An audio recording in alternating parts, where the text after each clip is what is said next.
Hoje é aquele quadro aqui do canal onde eu respondo as perguntas que vocês me mandaram no meu Instagram, na quinta-feira, dia 9 de dezembro. Para quem quer saber como fazer pergunta, basta ir no Instagram, sempre quinta-feira, ao redor de 5 da tarde, a gente coloca um stories com a caixinha de pergunta, basta clicar na caixinha de perguntas e mandar as suas dúvidas. Então, vamos ao vídeo.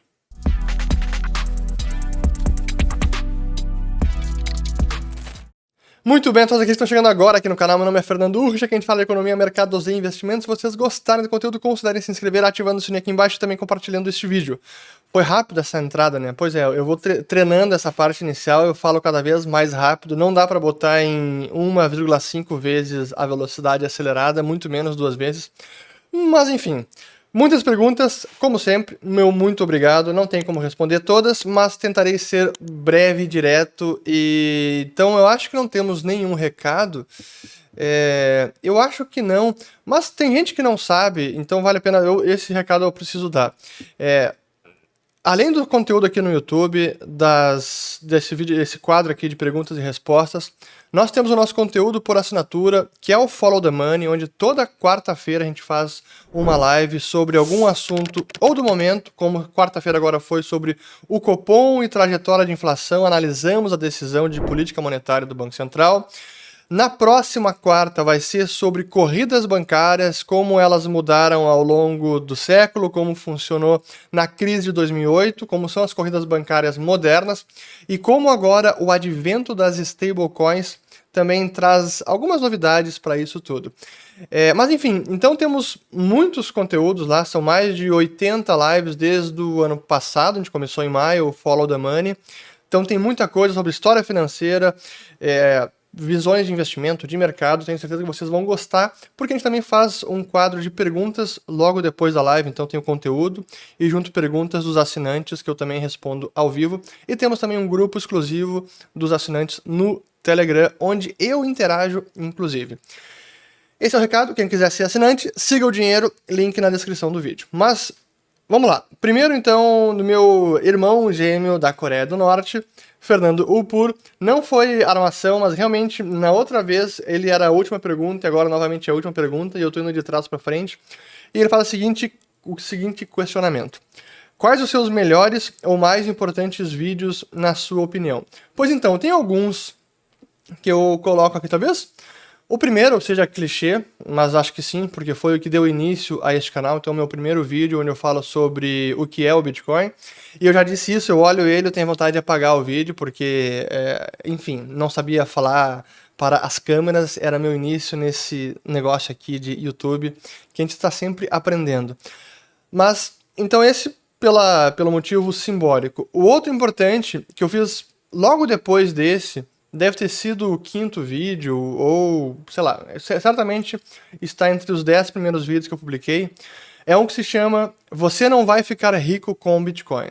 Porque foi um vídeo de alerta, porque eu via que estavam surgindo muitos golpes, esquemas de pirâmide financeira, e eu quis alertar as pessoas para não caírem em pirâmides. E por muitos anos, esse foi meu vídeo mais assistido do canal. Então era um vídeo de alerta, e não para dizer que o Bitcoin não tinha futuro, mas sim para cuidado e não entrem em enrascadas. E o terceiro vídeo, acho que muito importante, foi um que certamente foi um ponto de inflexão aqui no canal, e muita gente chegou até o canal e me conheceu por ele, que foi a palestra que eu dei em maio de 2019 na Conferência de Escola Austríaca em São Paulo, aquela palestra cujo título no YouTube é A Maior Crise Financeira que Está por Vir. O título da palestra não é esse, mas o título eu acabei botando esse, e claro que foi um clickbait para chamar a atenção, e foi excelente porque tem mais de 500 mil visualizações e realmente acho que naquele dia eu estava bem inspirado e consegui entregar todo o conteúdo que eu queria passar para vocês. Então assistam, vou colocar os 3 aqui, o primeiro vídeo, esse Você Não Vai Ficar Rico com Bitcoin, e esse outro que é a palestra A Maior Crise Financeira que Está por Vir. Vamos lá, aqui mais uma do Gabriel, qual foi? Essa aqui é interessante, acho que eu já mencionei, mas eu reproduzo. Qual foi a data e preço do seu primeiro Bitcoin? Lembra? Sim, eu lembro, e a primeira compra que eu fiz foi em abril ou maio de 2013, e eu queria testar, usar, saber como é que funcionava. Então baixei uma carteira e aí fui atrás de onde poderia comprar. E naquele momento a forma mais fácil e segura que eu encontrei foi uma exchange chamada VirWox, que é uma exchange que vendia Linden Dollars, que era a moeda do jogo Second Life, e nessa exchange você pagava com cartão de crédito, comprava Linden Dollars e depois trocava por BTC. Então era o par Linden Dollar e BTC depois de comprar Linden Dollars. Certamente paguei um spread de uns 30% ou mais, mas eu queria apenas usar e saber como é que funcionava.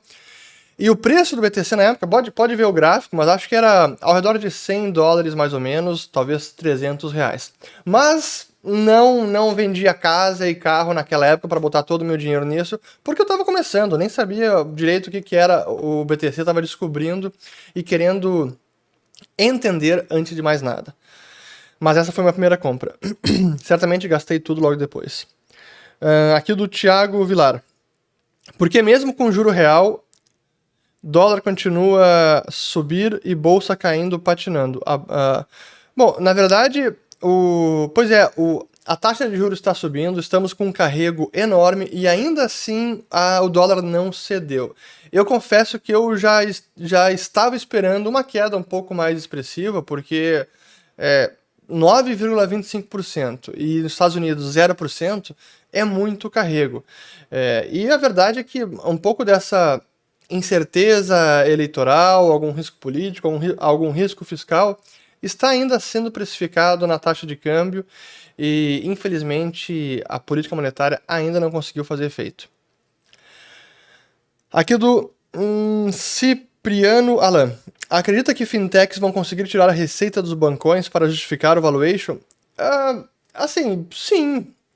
Alguma receita certamente eles tiram, especialmente aquelas que eram as receitas mais fáceis de tarifa de conta, de TED, de transferência, aqueles serviços de pagamento que são realmente triviais, não tem um valor muito agregado, mas os bancões também aproveitavam para cobrar tarifas bem altas, e acho que nisso, sem dúvida, que fintechs tira a receita de bancão.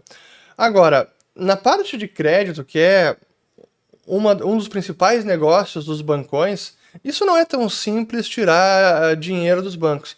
Mas em termos de valuation, isso não está fazendo muita diferença nesse momento, porque o mercado e os investidores em geral, especialmente lá fora, a gente viu agora o caso do Nubank, até tem pergunta aqui sobre o Nubank, a expectativa e o valuation está todo no futuro, é quase tudo. Para quem faz valuation, modelagem, sabe, tem o valuation dos próximos 4, 5 anos e depois o que chama que é o valuation da posteridade, ou que está na perpetuidade, ou seja, depois do que a gente não consegue mais planejar ou projetar.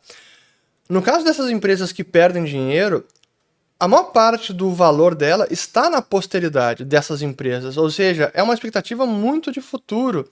Então, como é que a gente consegue justificar imaginando que no futuro, que está sempre distante, porque tem muitas empresas que estão com essa expectativa de futuro há muitos anos e ainda não deram nenhum lucro relevante, Tesla é uma dessas, e ainda assim o mercado segue pagando preços mais altos e múltiplos mais elevados por essas empresas. Então não tem muito, na prática, não importa muito se essas empresas estão roubando lucro dos bancões, porque ainda está um jogo de expectativa futura, e quanto mais incerto for o futuro, maior é o potencial, portanto maior é o valuation. É esse tipo de mundo de cabeça para baixo nos investimentos que nós temos hoje em dia. E não é hoje em dia, já tem alguns anos e acho que isso perdura.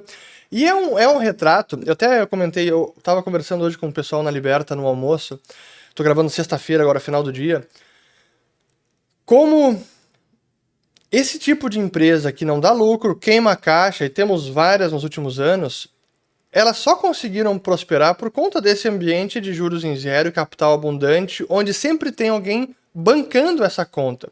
Porque em momentos de mercado mais normal, 20, 30 anos atrás, essas empresas em algum momento não iam mais conseguir captar dinheiro, porque não ia ter dinheiro tão barato para seguir financiando um potencial que está lá distante no tempo, que vai ganhar a maior fatia de mercado no setor que a empresa está inserida. não tinha capital para financiar tudo isso. Chegaria depois, queima a caixa 1 ano, queima a caixa 2 anos, queima a caixa 3, queima a caixa 4, queima a caixa no 5º ano, sem perspectiva de lucratividade, vai seguir queimando dinheiro. Alguma hora os investidores vão tirar o fio da tomada. Olha, não consigo mais, joguei a toalha, não posso mais financiar isso. Bancos também, então o capital iria escassear mais rapidamente. Mas hoje isso não acontece, o que permite com que essas empresas se mantenham nesse paradigma de prejuízo e queima caixa para crescer por muito mais tempo. Mas é o ambiente que a gente está vivendo. E por quanto tempo mais isso pode durar? Por vários anos mais, porque os bancos centrais estão com os juros em zero desde 2008, 2009, ou negativo. O Fed foi o único banco central que realmente tentou elevar juros lá em 2015 até 2018, e aí reverteu tudo e passou a reduzir juros, voltou para zero. E agora a gente está discutindo se 2022 vai levantar 25 pontos base, a taxa básica de lá. 25 pontos base, 50, 75, ainda assim vai ser capital barato e juros em zero por muito tempo. Então, esse paradigma para essas empresas pode durar mais alguns anos, com certeza. Foi longa essa resposta, mas enfim. Aqui uma do Gabriel Lemos. O que falta para convencer o Ícaro, é o Ícaro de Carvalho, meu grande amigo, gosto muito do Ícaro, que falta de metodologia de valuation não implica que o BTC não tem valor? Na verdade, não é muito convencer ele. Eu acho que eu entendo a forma como ele encara os investimentos. Ele não entende como precificar e como fazer o valuation do BTC. Ele prefere investir naquilo que ele já conhece, que ele não precisa perder tanto tempo para entender e conseguir justificar o valor. E pronto, ele vai seguir fazendo dinheiro com o próprio negócio e assim que ele enriquece, não é apostando no Bitcoin. Então eu acho que é assim que ele pensa, não é? Acho que não é uma teimosia que ele não quer entender o Bitcoin, porque não tem um valuation, uma metodologia já consagrada, portanto ele não vai investir. Acho que é mais falta de tempo. Aqui do Rodolfo. Com a Selic nesse patamar e subindo, não acha que atrapalha o crescimento do Bovespa? Sem dúvida que atrapalha o crescimento do Bovespa no curto prazo.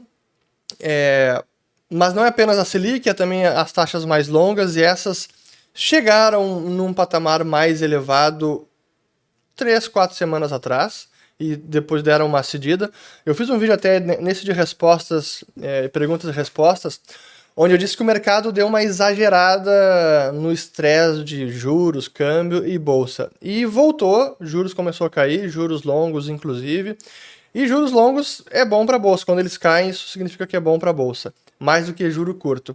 Mas claro que a Selic subindo vai dar uma freada maior na atividade econômica de 2022, mas bolsa está sempre precificando o futuro, então estão olhando mais para frente já, além de 2022 e não 2022 em si.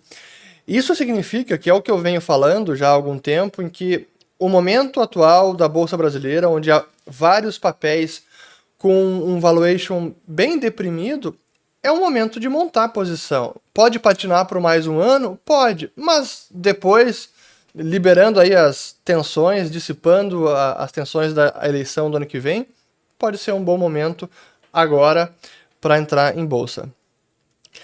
Aqui pergunta da Laura. Assistiu a Casa de Papel? Final interessante. Pois eu não assisti, claro que eu sei da história, mas eu assisti apenas poucos episódios, talvez 2, 3, mas não me cativou a série e eu acabei não assistindo. Em algum momento eu tenho que assistir ela. Aqui do Pedro. Você considera investimento em criptomoedas como uma forma de dolarizar o patrimônio? Sim, porque são commodities dolarizadas, são precificadas em dólares. Em dólar. As criptos facilitam a lavagem de dinheiro?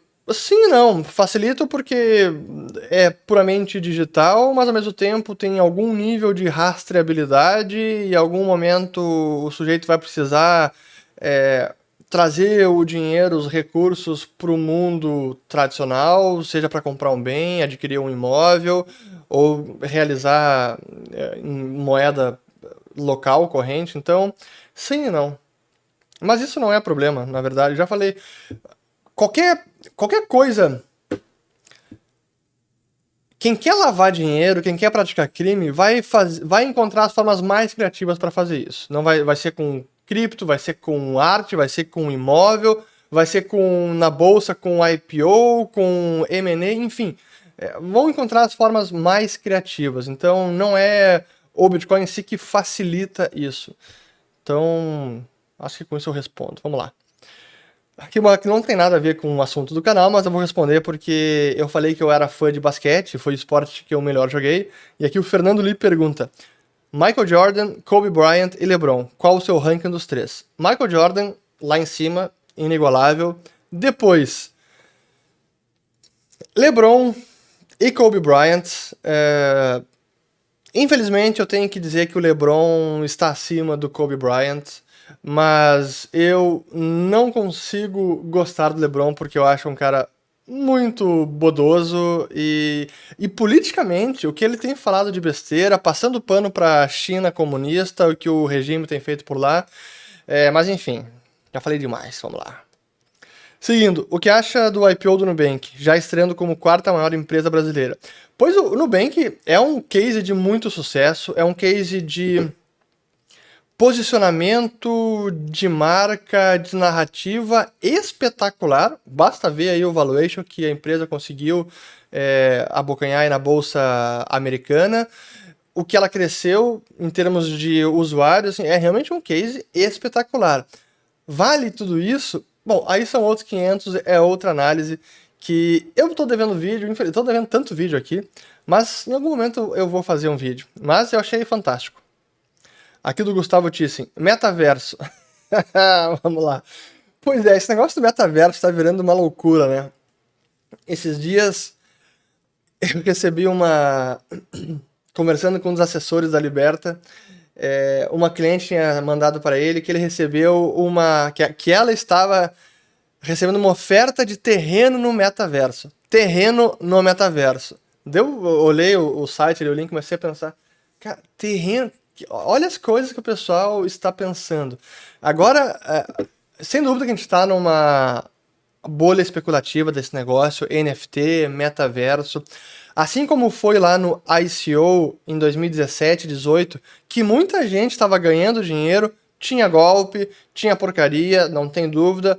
Alguma coisa de lá também ficou, mas teve muito golpe e gente querendo se aproveitar daquela onda. Pô, tá todo mundo ganhando dinheiro fácil, quero aproveitar. E uma boa parte disso está acontecendo agora com NFTs, com o tal do metaverso, que ninguém consegue dizer direito o que é o metaverso. Alguém já falou que o metaverso é que nem o Second Life, a segunda vida, que é uma vida virtual, um ambiente online, agora com blockchain, numa realidade virtual, onde nesse mundo virtual você pode comprar terrenos, e nesse mundo que é de alguma empresa específica, ou algum desenvolvedor, e aí o terreno do lado foi comprado por alguém famoso, portanto, o seu terreno, se for do lado, também vai se valorizar e você pode revender depois.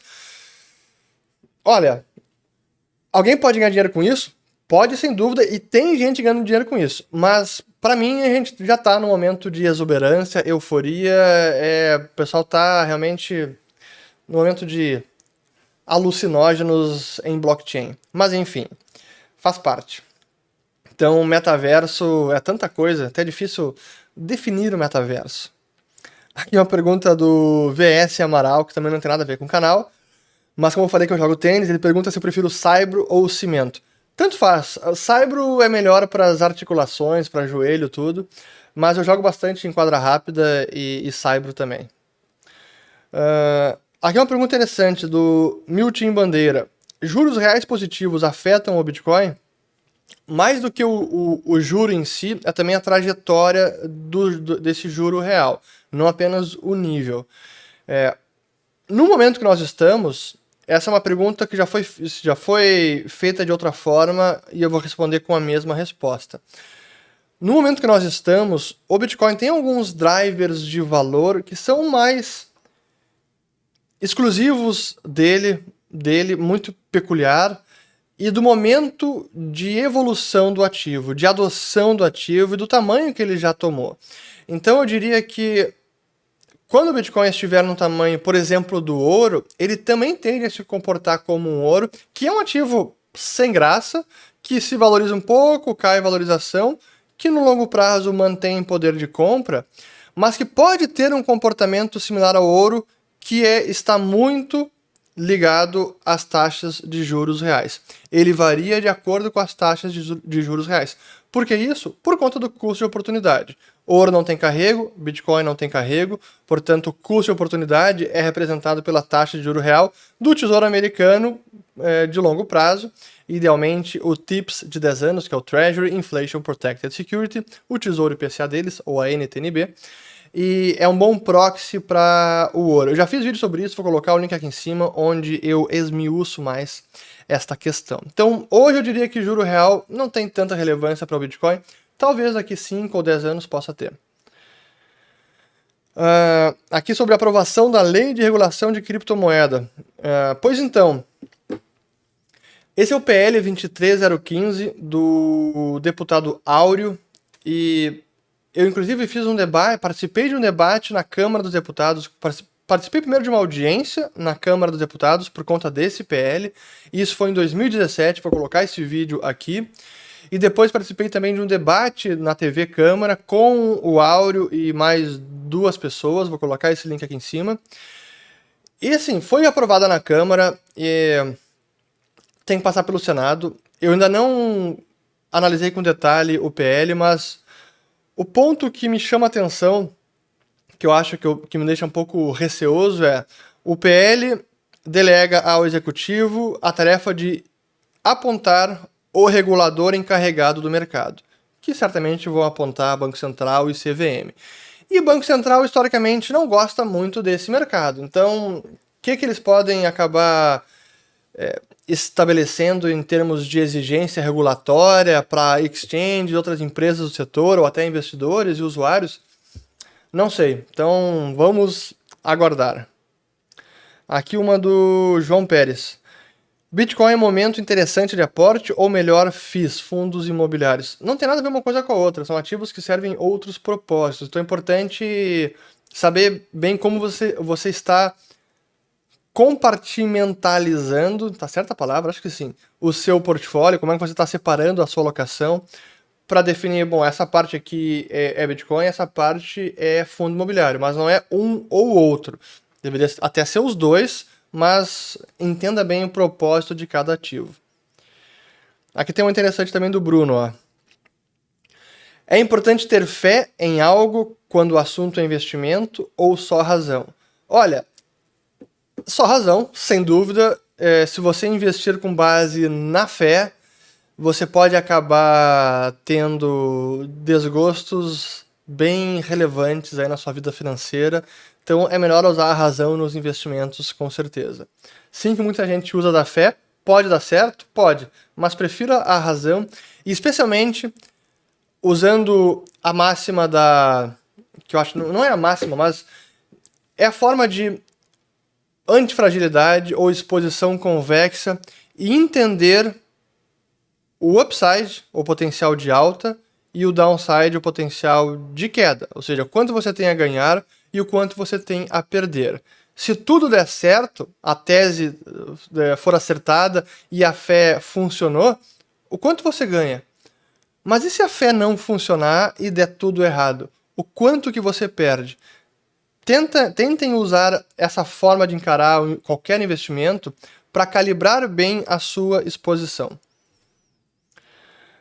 Aqui do Maluf. Alguma relação entre China Evergrande, Tether e Bitcoin? Acho que eu ouvi o Peter Schiff falando sobre. Pois então, já especularam que a Tether Limited, que é a empresa que emite o dólar Tether, estaria lastreando parte das reservas com bonds da Evergrande, incorporadora chinesa, que está quebrando, está dando calote em alguns bonds. E isso seria uma péssima reserva para a Tether. Será que realmente está fazendo isso? A gente não sabe, não houve confirmação, eles até negaram que esse fosse o caso, mas enfim, a Tether Limited também tem outros ativos questionáveis como reserva, lastreando os 70 e poucos bilhões de dólares que já foram emitidos. Mas enfim, sigamos. Aqui da Giana Souza. Boa noite, Fernando. Acha que a taxa Selic chega a mais de 12% em 2022? É possível, eu ia dizer que é bem possível. É possível, O Banco Central já disse, o Copom já disse na última reunião que deve chegar a 11,75 em 2022. Então, isso é quase não um piso, mas é uma orientação bem clara de que vão tentar chegar até esse patamar. E daí para 12 é mais 25 basis points, então é bem possível, sim. Acho desnecessário, mas o Banco Central está... Como eu falei no vídeo dessa semana, o Banco Central errou demais ao reduzir os juros, exagerou nessa dose, no remédio, na dose, e agora está errando, por outro lado, apertando demais. Aqui do Denis, por que prata e ouro têm sofrido nesse tempo de inflação no mundo? Pois então, porque prata e ouro já se valorizaram bastante nos últimos anos, especialmente de 2020 e 2021. Depois teve uma queda da máxima lá de $2.100, que chegou a onça Troy de ouro. Mas, como eu sempre digo, é importante olhar as taxas de juros reais. Então, veja o comportamento das taxas reais. Tem estabilizado, assim, tem lateralizado há mais de 6 meses. Então, enquanto a gente não vê um movimento mais claro, alguma tendência mais clara de ou o juro real mais negativo, é difícil ver ouro performando muito melhor do que já está, apesar da inflação estar aí. Então, acho que é isso. Aqui é do André Nunes. Você acredita em algum software e sistema irhackeável? Ou seja, que não se pode hackear? Não. Eu acredito num sistema onde você tenha mais pessoas auditando o código, inspecionando constantemente. Por isso eu entendo que softwares código-fonte aberto, como o Bitcoin, como o Linux, como o próprio Ethereum, são softwares superiores por conta desse aspecto fundamental de inspeção constante no código do sistema. Mas nenhum software está pronto, ele está sempre evoluindo e em constante mudança, atualização, melhorias e correções. Dólar, qual o cenário para esse fim de ano? Pô, falta 20 dias, 10 de dezembro, 21 dias. Vai ficar acima de 5. Quais erros e acertos da China na economia? São muito intervencionistas? Pois então, sem dúvida que, primeiro, olhando a China comunista desde 49, o primeiro erro foi tentar impor um comunismo à la Marx, completamente violento, autoritário, a ponto de ter gerado o que gerou na China milhões, dezenas de milhares de mortos, a grande fome depois do plano desastroso lá do Mao Tse Tung na década de 60, se eu não estou enganado, 50 ou 60. Mas eles se deram conta que essa forma não vai funcionar. Então se viram obrigados a mudar esse regime econômico. E com Deng Xiaoping começou a abertura da China. E aí foi o momento que eles permitiram com que o chinês empreendesse, trabalhasse mais, pudesse colher os frutos do seu trabalho e passou a ter muito mais livre mercado, capitalismo, na China. Então esse, sem dúvida, que foi um grande acerto. E que agora, marginalmente, a China está fazendo o oposto. É menos livre mercado, é mais dirigismo. Sempre houve algum nível de dirigismo e planejamento central na China, não tem dúvida.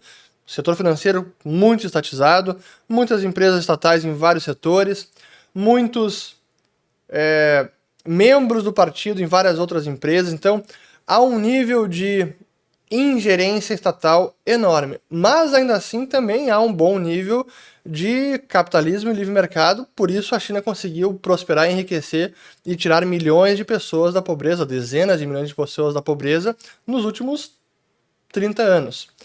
Mas acho que agora estão deixando de lado um pouco essa agenda que foi muito positiva de abertura do país e estão se fechando novamente. Aqui uma pergunta do Pedro Mansky, até em alemão. Ist Scholz der Anfang vom Ende für Deutschland? Wird Deutschland noch Debt Traps finanzieren? Gastei meu alemão aqui. Tá perguntando se o Scholz, o Olaf Scholz, que vai suceder a Angela Merkel, se é o começo do fim para a Alemanha. Confesso que eu não sei, eu não consegui parar para analisar muito a política, ou nada ainda, a política do Olaf Scholz, então nem sei dizer. Então não respondo, só fiquei aqui exibindo minha pronúncia em alemão. Vamos lá, aqui da Lala Possani, acho que é isso aí. Bom, enfim. Quando o Fed vende sua carteira de dívidas do Tesouro, ele vende para quem? Vende para bancos, vende para os bancos que estão conectados no Fed, é assim que funciona. Mais uma dela também. Todas as empresas vão se tornar ESG no futuro? Olha, ESG já é uma realidade e assim como a gente viu no mundo corporativo várias modas, tendências, algumas coisas mais modismo, outras coisas, práticas muito bacanas de melhoria de governança, de processos, foi ISO, padronização de processos, depois entrou responsabilidade social, uma preocupação maior com a comunidade, com o meio ambiente, com o setor que está inserido, enfim, todos os stakeholders, isso já tem mais tempo até. E agora o ESG, que além de ter preocupação de governança, que já é antiga, a preocupação social, que já é relativamente antiga também, colocou mais o E, e que eu diria que o E é um dos mais problemáticos dentro dessa pressão toda ESG, porque eu acho que as soluções propostas vai contra crescimento econômico, contra erradicação da pobreza ou enriquecimento dos indivíduos, e nem mesmo conseguem combater a mudança climática e tornar o meio ambiente melhor. Mas, já falei, eu fiz vários vídeos já sobre isso. Esse é um assunto que eu sempre digo e eu estou fazendo isso, me aprofundando cada vez mais para poder trazer conteúdo com mais propriedade para vocês sobre esse tema, que é fundamental, porque eu digo que a agenda ambientalista alarmista ela está ditando os rumos de muitas questões na nossa sociedade e que acabam assim, permeando desde vida corporativa, relações de trabalho, escola, educação, política, governos, regulações, sistema financeiro. Então é importante ter alguma voz, pelo menos, refutando algumas das questões que estão sendo levantadas. Sigamos aqui, ó, do Bruno Gattieri. Para você, BTC ainda está em um bull market? Eu diria que sim. Claro que está no bull market, especialmente olhando de mais médio prazo, longo prazo, com certeza. No curto prazo, próximos meses, talvez não tanto, mas em geral sim. Aqui do VLS Brito. Default da Evergrande, o calote da Evergrande, algum motivo para se preocupar? Eu diria que não, porque assim, para quem não conhece nada dessa história, assistam os vídeos do meu canal, vou colocar alguns aqui, porque eu já venho falando sobre isso há mais tempo. Mas bom, já não é novidade, então ela já vinha aí ameaçando o calote há meses, apenas agora concretizou um calote, que na verdade quem decretou que foi um calote foi a Fitch, uma agência de classificação de risco. Até onde eu vi, sexta-feira, 10 de dezembro, a Evergrande não tinha se manifestado quanto não pagamento de alguns cupons de bonds offshore, mas eu diria que não tem mais o que se preocupar, já é um problema conhecido e, como eu disse, não acho que será um catalisador de eventos em cascata de risco sistêmico global, como foi lá a quebra do Lehman em 2008. É mais um sintoma dos problemas ou da mudança de modelo econômico que a China está passando. É um ajuste na economia chinesa, onde ela esteve nos últimos 10, 15 anos muito dependente da construção, e isso deve mudar porque o próprio partido já se deu conta que não é sustentável esse nível de pujança imobiliária e toda a especulação que acabou gerando nesse setor no país. E o próprio Xi Jinping não gosta disso, que não é a prosperidade comum, que é um dos mantras do Xi Jinping. Imóvel é para ser um bem de uso e não um ativo especulativo. Aqui do João. Comprou ações do Nubank? Não, não comprei. Ritma Freitas aqui. Vamos lá. De carioca para carioca. Eu não sou carioca, eu sou gaúcho. Fale sobre como a política monetária influencia a cultura. Excelente tema. Eu já falei sobre isso, se eu não me engano, eu tenho um vídeo aqui no canal chamado Legado Cultural da Inflação, eu vou linkar ele aqui, é muito importante que vocês assistam, mas eu aproveitei, como eu fiz a pré-seleção das perguntas antes, eu busquei ali na minha estante um dos livros que eu acho essencial para entender o fenômeno da inflação, como funciona a emissão monetária e quais são os legados culturais da inflação, que é esse livro do Jörg Guido Husmann, um economista da escola austríaca, ele é alemão, chamado The Ethics of Money Production, a ética da produção de dinheiro. É fantástico, e ele tem um capítulo aqui justamente chamado de, deixa eu botar aqui, ó, inflation, aqui ó, The Cultural and Spiritual Legacy of Fiat Inflation. Inflation Habits, Hyper-Centralized Government, Fiat Inflation and War, ou seja, o legado cultural e espiritual da inflação de moeda fiduciária. E aí o que isso gera? Hábitos inflacionários, governo hipercentralizado, inflação e a guerra, inflação e tirania, a corrida para o fundo do poço na organização monetária, na ordem monetária ou desordem monetária, os negócios, as empresas na inflação e a montanha de dívida, algumas casualidades, algumas fatalidades espirituais da inflação e sufocando a flama. Isso aqui eu não lembro o que é. Mas enfim, muito bacana esse livro para explorar justamente esses conceitos. De repente, algum dia eu faço um vídeo comentando esses pontos do livro. Seguindo. Regulação do BTC vindo aí no BR, PL 2303. Pois eu acabei... Bom, já falei tudo que eu tinha que falar do PL, sim. Aqui uma do Satoshi Nakamoto. Você se arrepende de não ter comprado alguma altcoin em algum momento da sua vida? Não, nenhum. Assim, se eu me arrependo, como sempre, eu acho que não existe quase nenhum Bitcoiner não arrependido. Porque todo mundo queria ter comprado mais. Pô, eu quando estava lá em 2013, pô, se eu tivesse o nível de convicção que eu tenho hoje lá, eu nem estava aqui, eu teria sumido do mapa. Então, mas a vida não é assim. Mas eu não me arrependo não, honestamente eu não perco tempo com isso. E até pode parecer algo careta da minha parte, sei lá. Mas, enfim, vocês fizeram a pergunta, eu vou responder da forma que eu penso.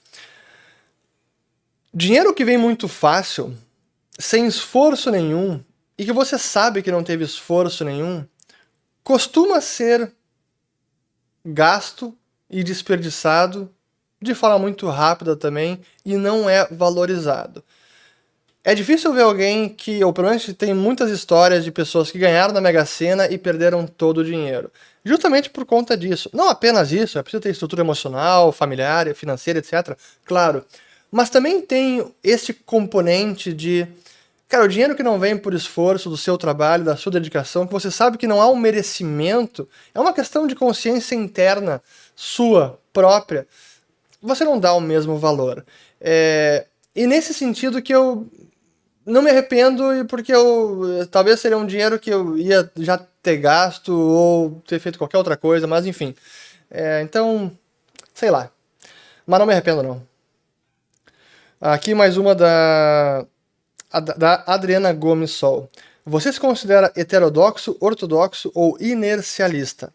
Eu me considero ortodoxo, mas os ortodoxos do passado, lá do início do século passado ou do fim do século retrasado, aqueles que entendiam que inflação é um fenômeno monetário sempre e em qualquer lugar. É uma patologia da moeda e a alta dos preços é o sintoma da perda de poder de compra do dinheiro.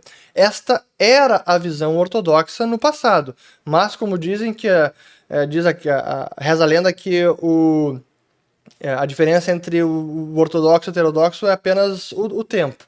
O ortodoxo de hoje é o heterodoxo do passado. Enfim, sigamos aqui. A do 39 minutos. Vamos lá. Anime Soft aqui, ó. Como o Banco Central poderia resolver a inflação mexendo no câmbio se a inflação está no mundo todo? Boa pergunta.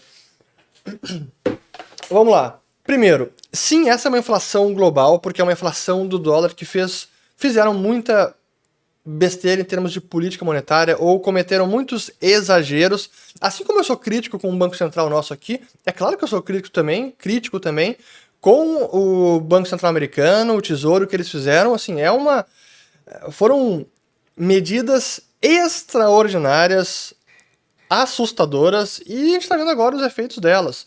Então, claro que eu também sou crítico. Então, a pergunta é válida porque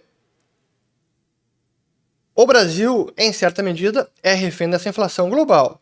Portanto, se nós, por exemplo, tivéssemos um câmbio fixo, ou até mesmo tivéssemos usando a moeda americana, o dólar, é bem possível que nós estaríamos experimentando um nível de inflação similar aos Estados Unidos, porque estamos utilizando a mesma moeda. Não é exatamente a mesma, tem questões da nossa própria economia, nível de produção, etc. Sim, mas por estarmos usando a mesma moeda, essa inflação também seria sentida em algum grau por nós aqui no Brasil. Então, a verdade é que para que o Brasil não tivesse sentido uma inflação tão alta apenas via câmbio, nós teríamos que ter tido uma... Teríamos que ter tido é bom, né? Nós precisaríamos ter visto o nosso câmbio se apreciar muito em relação ao dólar para que não acontecesse uma inflação como aconteceu. E nem mesmo a inflação nos níveis dos Estados Unidos, que saiu hoje, por sinal, a de leitura de novembro, CPI americano, até não falei de inflação aqui, né? 10,8% maior inflação anual desde 1982. Lá se vão quase 40 anos. Impressionante. Mas enfim, vamos seguir aqui que tem mais um monte de pergunta. Tem um monte aqui, vamos lá. 41 minutos. Vamos tentar fazer rápido aqui, ó. Aqui do Lucas. Por favor, explique a diferença que você diz sobre dólar flutuante e a deriva. Então, essa é uma maneira mais sarcástica de criticar o Banco Central, porque ele adota o regime de câmbio flutuante. Isso significa que o câmbio não é um alvo de política monetária. Câmbio apenas decide taxa de juros e câmbio é consequência das forças de mercado. Quem está ofertando e demandando dólares está lá sendo definido o preço do câmbio. Estou simplificando aqui. Mas então o câmbio é uma resultante do mercado e não é o alvo de política monetária. Esse é o regime de câmbio flutuante. E o que eu digo que o Banco Central acaba deixando o câmbio à deriva é o seguinte: ainda que o câmbio seja flutuante, isso não significa que que o Banco Central não deva jamais intervir no câmbio. Eu digo que esse é um purismo da sacrossantidade do regime de câmbio flutuante, onde, não, o câmbio pode ir para qualquer lugar e não faço nada. Ah, deu um estresse político, alguma coisa, o câmbio saiu de 4 e pouco, foi para quase 6. Azar, mercado flutuante, eu não posso fazer nada. Fico só olhando. E eu acho que é uma visão muito purista do regime de câmbio flutuante, e eu defendo que o Banco Central deveria intervir, ser mais atuante no câmbio. Isso não significa abdicar do regime de câmbio flutuante ou abdicar do regime de meta de inflação ou da manipulação dos juros. O juros segue sendo meta, mas ele precisa também olhar o câmbio e não simplesmente deixá-lo à deriva. Portanto, pode flutuar bruscamente para qualquer lugar e o Banco Central fica só olhando. Ah, azar, aqui é flutuante, não posso fazer nada, é mercado. Eu acho que não deve ser assim num país emergente como o Brasil. Pô, a gente tem quase 400 bilhões de dólares de reserva. Seria importante suavizar essa volatilidade do câmbio e também conter tamanha depreciação cambial. Mas essa não é a visão dominante. Espero que eu tenha respondido. Aqui do William Castro. Vê essa onda de cripto e NFT como um consolo para uma B3 em frangalhos? Sim e não. Honestamente, como eu falei, 2017 e 2018 foi uma bolha dos ICOs. Me parece que a gente está em outro momento semelhante com outro ativo. Agora é o NFT, é o metaverso, é o terreno do digital do metaverso. E claro que traz muito retorno, tem muita gente ganhando dinheiro fácil e rápido.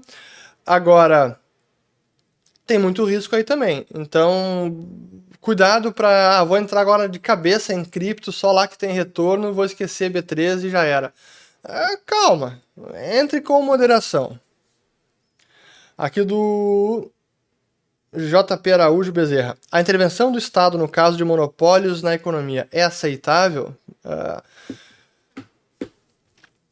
Essa pergunta, ela é muito importante e faz parte daquela série que eu até agora não terminei sobre a função social do preço e do lucro, porque tem a ver com isso, porque tem a ver com o livre mercado, com a concorrência, com cartéis, oligopólios, monopólios, e via de regra, ou melhor, sob a ótica da teoria econômica pura, um monopólio que é resultado de uma empresa que livremente, sem nenhuma barreira de entrada, conseguiu atender melhor os desejos do consumidor e assim atingir uma posição monopolista no seu nicho específico, não deveria sofrer intervenção estatal, na minha visão de economista da escola austríaca. Agora, aquele monopólio legal, aí sim precisa ser combatido. O monopólio legal é aquele onde há uma barreira legal de entrada. Um monopólio que é resultado do livre mercado, se não há nenhuma barreira de entrada, significa que a empresa está prestando os melhores serviços, está atendendo melhor a demanda do consumidor. E antes dela era pior do que depois dela. Mas sim que eu concedo que é um debate um pouco maior do que isso, mas eu não vou esgotá-lo ele aqui, porque senão a gente vai dominar. Eu preciso fazer um vídeo específico sobre isso. Quem não tiver paciência de aguardar esse vídeo, até porque eu não sei quando eu vou publicá-lo, pode assistir a palestra do meu grande amigo André Santa Cruz Ramos, que é um advogado especializado em direito antitrust e empresarial, e ele fez uma palestra brilhante sobre o tema, e ele fala muito sobre o tema, desde 2014, antes até, mas a palestra dele foi de 2014, eu vou procurar ela e vou colocar aqui em cima, ou então na descrição do vídeo. Foi na conferência de escola austríaca também. Aqui do Diogo. Se a premissa é não ter Bitcoin para todo mundo, como fazer com quem provavelmente nunca terá? Não, essa é uma piada que o pessoal fala, né? É apenas 21 milhões de Bitcoins e bilhões de pessoas no mundo. Não vai ter um Bitcoin inteiro. Isso não tem como existir. Mas um Bitcoin pode ser fracionado, então você pode ter frações de Bitcoin. Não se preocupe. Aqui, do João. Como o liberal se defende da crise do liberalismo econômico em 1929? Não foi liberalismo econômico, simplesmente isso. Olha o que aconteceu durante a década de 20, as políticas do Federal Reserve de estimular a economia, de expansão de crédito, as intervenções, a começar pelo próprio Fed, que é uma instituição que foi criada por decreto do legislativo, do Congresso americano. Então, isso não é liberal. Quando a gente começa com um banco central, isso, por definição, já não é um liberalismo, ali no centro do sistema financeiro. Aqui do Wilson PR Jr. Senado autoriza a BC a criar conta em dólar. Se acontecer, pode desvalorizar nossa moeda? Excelente pergunta, e tem uma outra aqui também que foi sobre o tema, a questão do marco do câmbio, né, que está para ser votado. Pois então, essa é uma das medidas que eu aplaudo. É importante que a gente torne o real uma moeda plenamente conversível e que haja livre movimentação de capitais e que haja a possibilidade, ou que seja concedido aos brasileiros o direito de ter conta em dólares no Brasil. Então, se um banco quiser oferecer conta em dólares, eu posso ter. Aí a pergunta, bom, isso pode desvalorizar o real? Na margem, sim. Porque se eu posso escolher se eu vou manter meu saldo de conta em dólares ou em reais, pode sim, de alguma maneira, repercutir no valor do real. O que é ótimo, porque isso vai ser uma concorrência para o Banco Central, isso vai impor um pouco mais de disciplina ao Banco Central para manter uma moeda minimamente sadia e menos inflacionária como tem sido. Então essa é uma medida excelente. Claro que eu não li todo o marco do câmbio, então eu não sei quais seriam as restrições. Haveria algum limite para ter conta em dólares? Pode ter quanto quiser ou não? Então, aguardemos. Mas é uma medida na direção correta, sem dúvida. Aqui é do JP Fer 82. Por que o Brasil não aumenta suas reservas de ouro, assim como os países desenvolvidos têm feito? Na verdade, até os países emergentes que têm aumentado mais suas reservas, como foi a China, como foi a Rússia, acho que Turquia também, se bem que a Turquia está um desastre lá no Banco Central. Mas o Brasil também aumentou as reservas, depois de muitos anos começou a aumentar as reservas, teve 2 aumentos bem significativos, dado o nível de reservas que a gente tinha, mas o nosso nível de reservas em relação ao balanço total do Banco Central, ou ao total do estoque de reservas internacionais, era ridículo, agora é um pouquinho menos ridículo. E está ficando menos ridículo, mas ainda assim é nada. Deveria aumentar. Vamos lá. Vamos lá. Aqui. Pô, tem mais pergunta ainda. Eu vou tentar correr porque já temos 50 minutos. Vamos lá. A adoção do Bitcoin por si só em um país já seria o suficiente para acabar com a inflação? Não, nem seria benéfico adotar o Bitcoin por conta da sua volatilidade hoje. Imagina uma moeda de um país, a taxa de câmbio do país, que oscila com essa magnitude todo santo dia. Então, não dá nem para pensar isso no curto prazo. Você acha que a China em algum momento irá estatizar, tomar à força indústrias estrangeiras? Acho que é bem possível. Já, assim, para começar, nenhum estrangeiro é real dono de ações de empresas chinesas, porque há uma propriedade precaríssima por meio da estrutura legal para permitir com que investidores estrangeiros tenham acesso às ações chinesas. Eu falei sobre isso num dos vídeos sobre China, vou colocar aqui o link também, aqui embaixo, já linkei vários, onde eu falei sobre não invista na China, seu capital não é bem-vindo. Eu falei um pouco mais sobre essa estrutura, como ela funciona. Mas claro que a China pode fazer isso, não tem dúvida. Aqui é do Natanda 027. Fala sobre o marco regulatório do câmbio. Bom, acabei de falar. Aqui do Casimiro. O que o mercado, em geral, acha da candidatura do Moro? Eu acho que vê com bons olhos. É alguém que parece ser ponderado, é alguém que está ali no centro, talvez mais social-democrata, mas não é um grande liberal, nem um socialista. Está se cercando de boas pessoas. O pastor, acho que é um bom economista. Então, acho que está se cercando de pessoas sensatas. E isso o mercado vê com bons olhos. Aqui uma pergunta. Sacanagem essa pergunta aqui. Se Roberto Campos estivesse vivo, ele daria um puxão de orelha no seu neto? Eu não sei, eu não vou responder isso, porque acho que não é de bom tom. Então, vou deixar que Roberto Campos se entenda com Roberto Campos Neto quando chegar o dia desse encontro. Mas eu quero responder da seguinte maneira. Embora eu seja um grande crítico dessa política do Banco Central, da política econômica do Guedes, de deixar o câmbio correr, quando se está na cadeira, lá com o poder da caneta, quando se pode fazer alguma coisa, é difícil a gente conseguir julgar de fora. A gente não está no lugar dele, é importante se colocar nos seus sapatos e buscar ver, colocar na pele dele e conseguir, pelo menos, imaginar todas as pressões que existem, as dificuldades de colocar de conseguir fazer valer a sua voz, a sua opinião, a sua visão de mundo.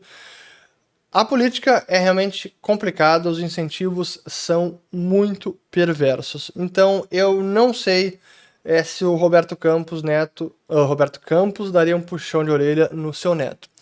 E eu vou usar o próprio exemplo do Roberto Campos, porque ele mesmo se arrepende ou questiona as suas ações.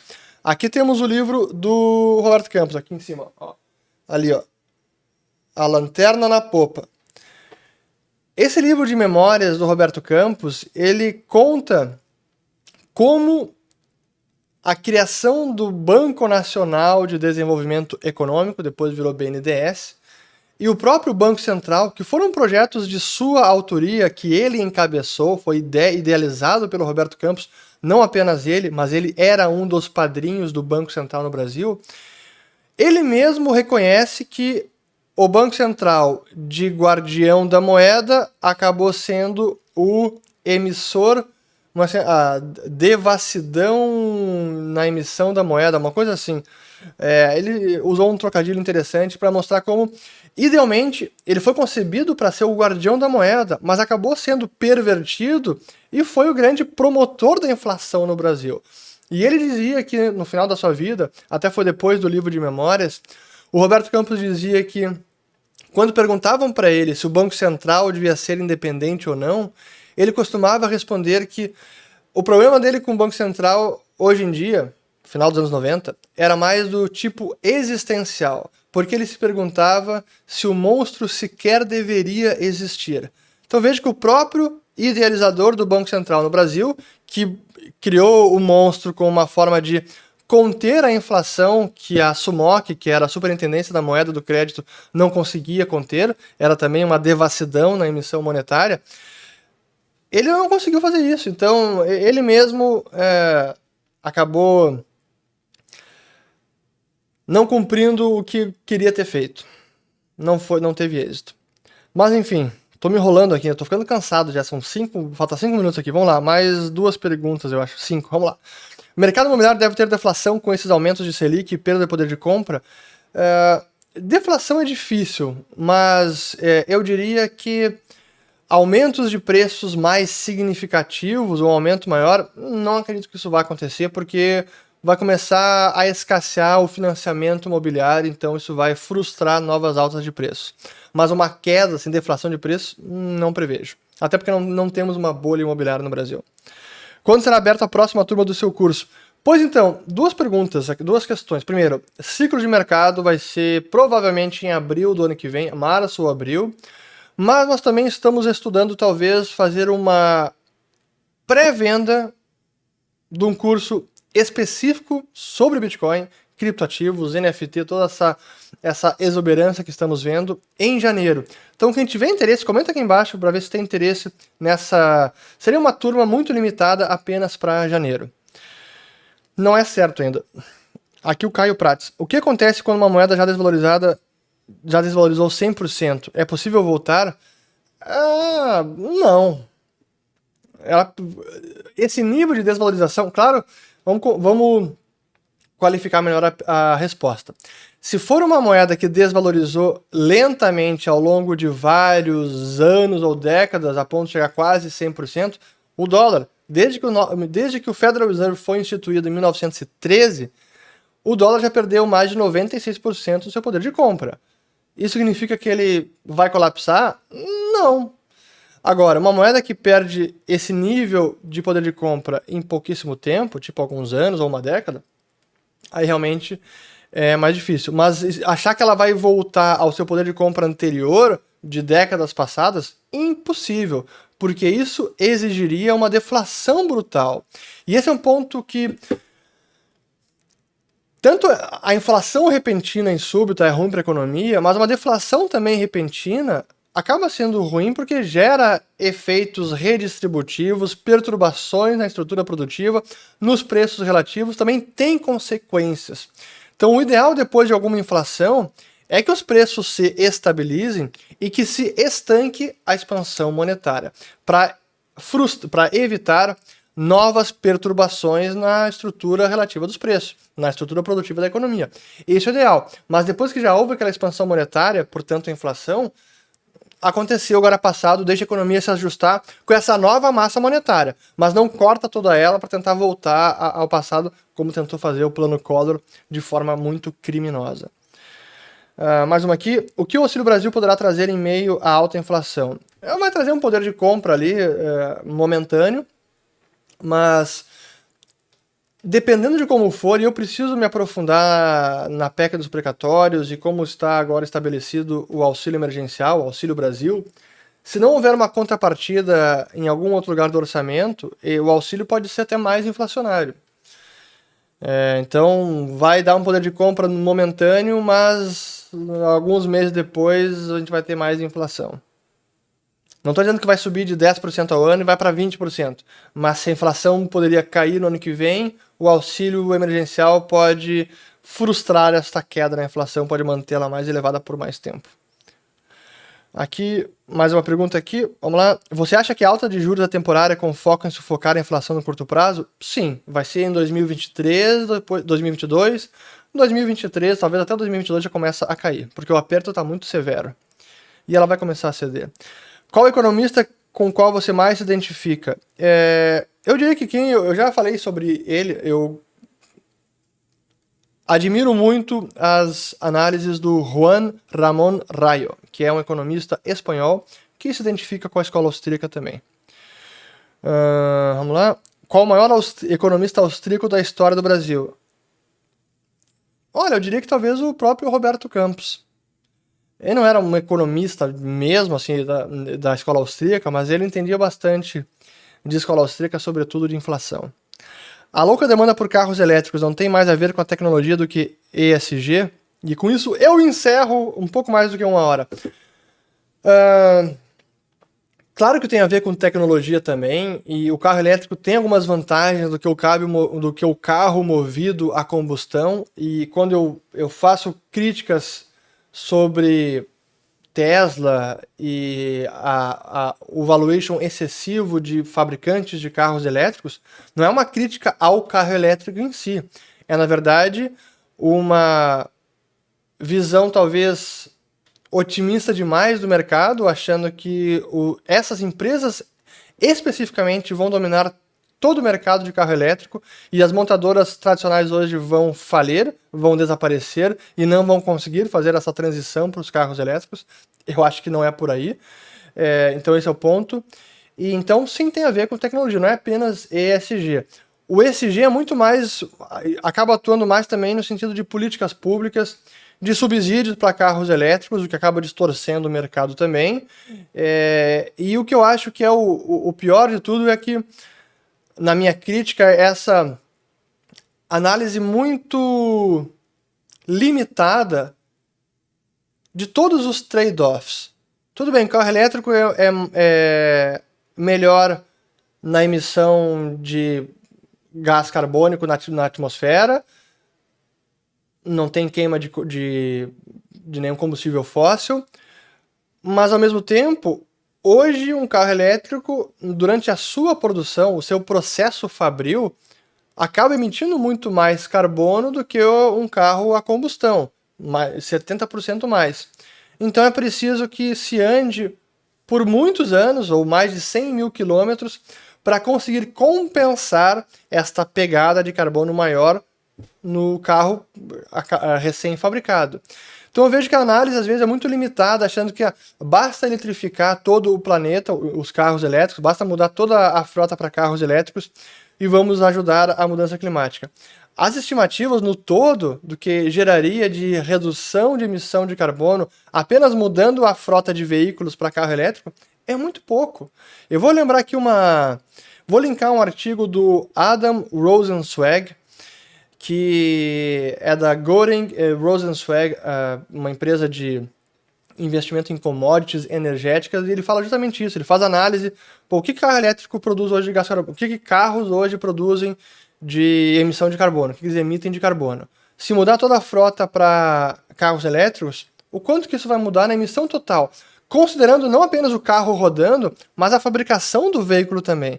Por isso que eu vejo que às vezes é quase uma tara com carro elétrico, achando que é uma panaceia, e não é bem assim. Mas enfim, acabo por aqui. Mais um vídeo de perguntas e respostas.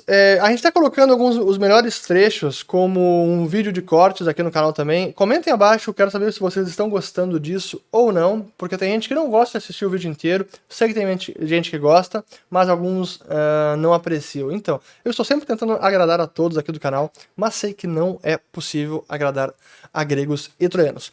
Fico por aqui, um bom domingo para todos vocês e voltamos no próximo vídeo que eu não sei quando é que vai ser, mas enfim, valeu, bom domingo. E agora eu vou jantar aqui com a família, vocês vão seguir o domingo tomando café, fazendo churrasco, lavando louça e eu vou aproveitar o fim de sexta-feira agora. Valeu pessoal, até o próximo vídeo.